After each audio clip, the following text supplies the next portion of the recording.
se pensó que era necesario, por toda la efervescencia que dio, que no fuera solamente de una sola vez, sino se generaron dos fases.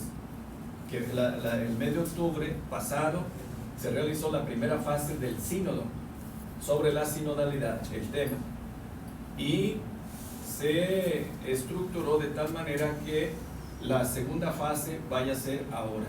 Ahora, ¿qué es lo que hay? En el sínodo de la sinodalidad aparecieron muchos temas.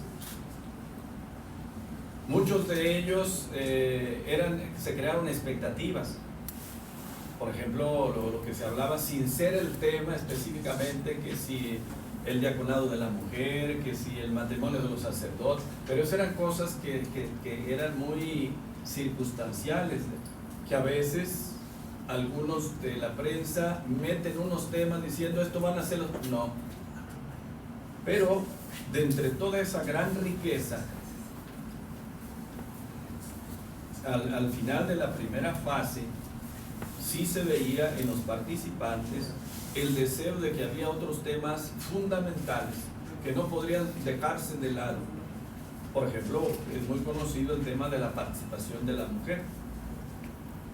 Y entonces, al presentarle ya toda esa información al final al Santo Padre, el Papa decide que reafirmemos y que el único tema sigue siendo el sínodo de la sinodalidad, precisamente para que sea un estilo de vida.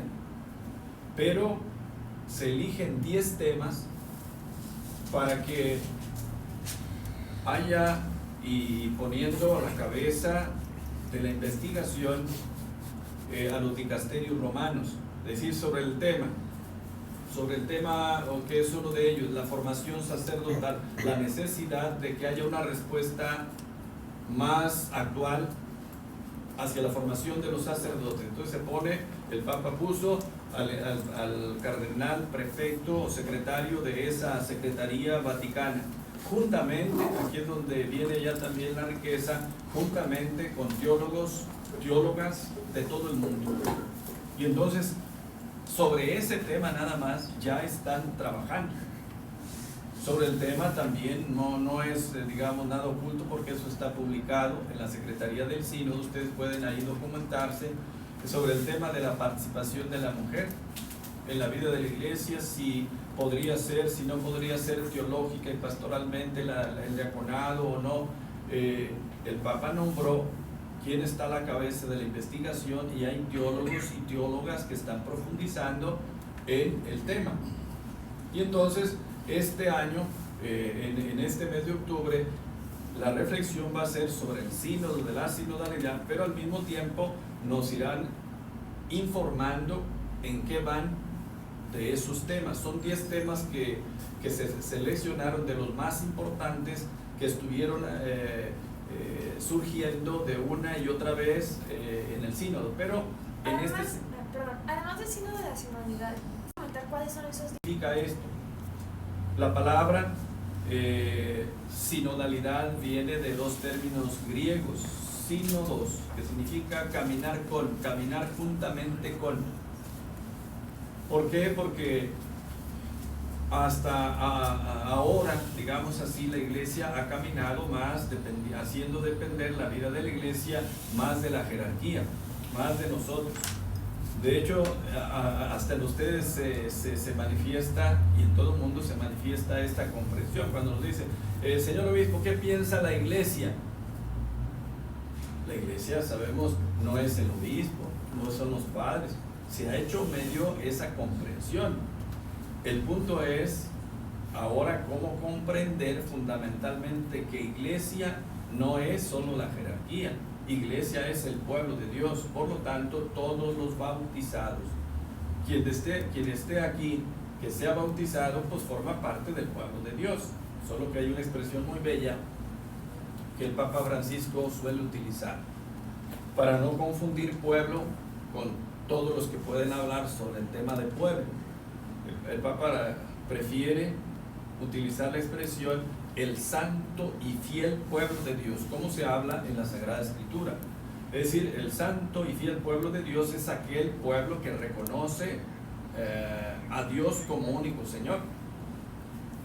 No, esto no significa que no tengamos autoridades civiles y que se manejen como mejor puedan en la decisión de la mayoría de las personas. Ese es otro cantar, digamos, de todo este tema que de veras puede cambiar la vida de la iglesia, puede cambiar la vida de nosotros, puede cambiar la vida hasta de los pueblos, por la forma como se está estilando manejar ahora los problemas.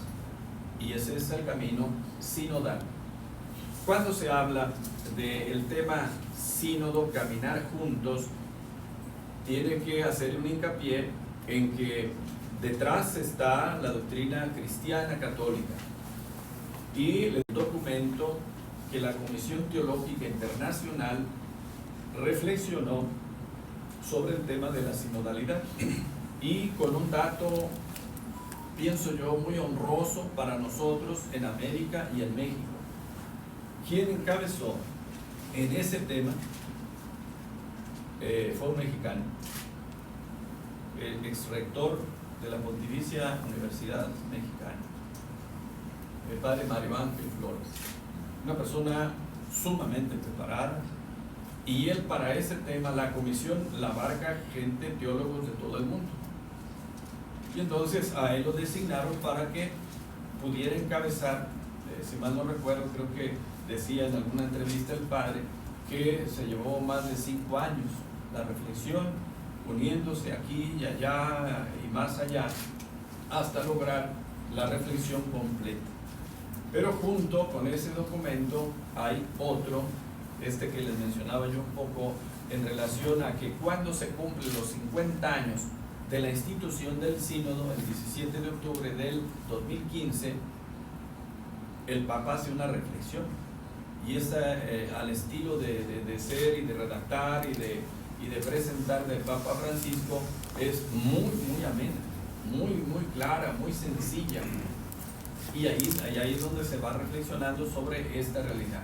¿Qué es lo que se afianza teológicamente? En primer lugar, esta idea de pueblo de Dios, que no es del Papa Francisco, no es solamente del Concilio Vaticano II, que tuvo esta profunda reflexión del 62 al 65, sino que es patrimonio de la vida eclesial desde siempre, y no del pueblo de Dios, de la relación que existe entre Dios y su pueblo.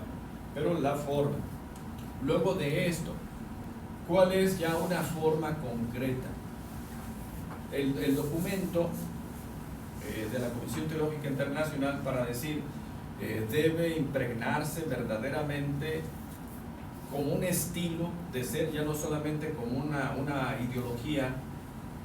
Debe tocar 4 aspectos fundamentales en toda la vida de la iglesia. Primero, se le llama así de los sujetos, es decir, todo aquel que se considere creyente, cristiano católico, deberá ir entrando y está llamado a participar para ir entrando en esta dinámica. ¿Qué es lo que hay? Entonces, sujetos. Después, estructuras.